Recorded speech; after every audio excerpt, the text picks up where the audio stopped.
Good afternoon, ladies and gentlemen. The big guys on the defensive side of the ball are strutting their stuff at the NFL Combine up in Indy.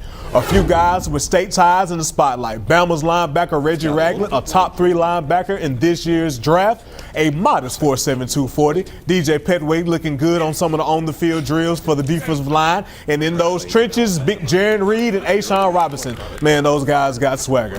They could easily go in the first round of this year's draft. The Vestavia Hills Police Department have been in touch with the national cable networks all morning, trying to get a wrap and an understanding on the recent kidnappings from Sunday morning. Okay, a few questions need to be answered this Saturday at Alabama spring game.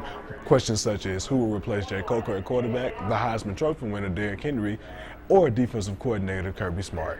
And in typical Nick Saban fashion, we don't know any of those answers. But Saturday might be a glimpse into the future for the defending national champion. If you were looking for a high-scoring game today, 7-3 probably doesn't fit the bill. But Coach Nick Saban says, do not draw the wrong conclusion.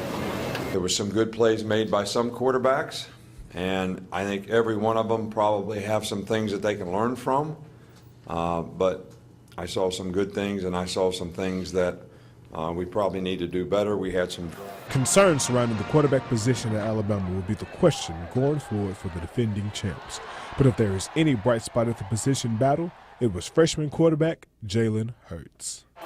A lot of times, you know, when he was scrambling, he's a great runner. That's one thing that you can see. And, I think that's probably one of the biggest things about his game. Young quarterbacks did a nice job in making some plays. So I thought their consistency that they played with was a lot better than the actual first team.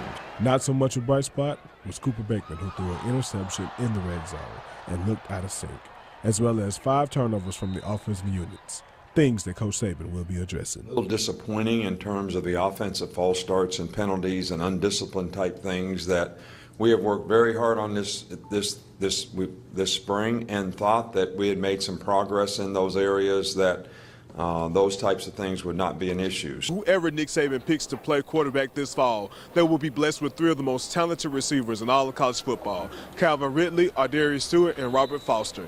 In Tuscaloosa, this is Darien Pippens with WBRC Fox 6 Sports on your side. A big week for the Alabama High School Athletic Association for the state Final Four, taking place here at Legacy Arena. 56 teams, 14 champs, and 7 classifications for the boys and the girls will be crowned. Play got underway this morning at 9 a.m. Keep up with the WBRC and the WBRC Sideline Plus app for all your results. This has to do with head trauma sustained by NFL players. Kenny Stabler died of cancer last year.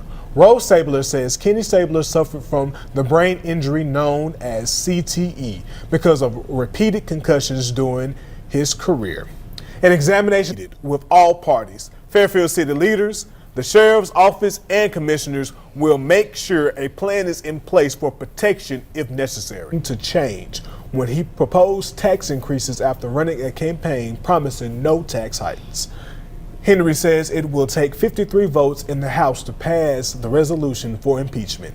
Then the measure will go to the Senate. Anything to help a struggling city stay afloat.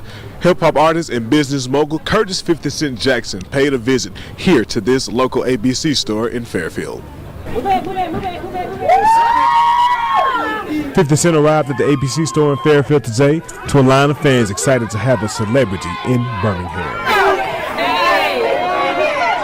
Big fan of 50, you know, so I had to come out here and check him out. But I don't drink, but I've heard of it. You know, apparently it's pretty good, you know. 50 can't do any wrong in my eyes, man. As far as I'm concerned, more power to him. It's money, it's a closed market, and I'm glad to see him breaking into it. Just the experience, meet celebrities, people coming to Birmingham, it'd be just a good open wide variety, being that the world games are coming. We need more people coming to Birmingham, especially entertainers, you know, all type of artists. Come on down, Birmingham. 50 is on a promotional tour for the release of his new alcohol, Effin' Vodka, and fans in attendance were able to get a picture and their bottle signed by the hip-hop mogul. Even if it's a bottle of alcohol, whatever it takes to liven up a city that's been going through a lot of financial issues over the last few months. Thank you, 50 Cent, for bringing joy to Fairfield. In Fairfield, this is Darien Pippens with WBRC Fox 6 News on your side.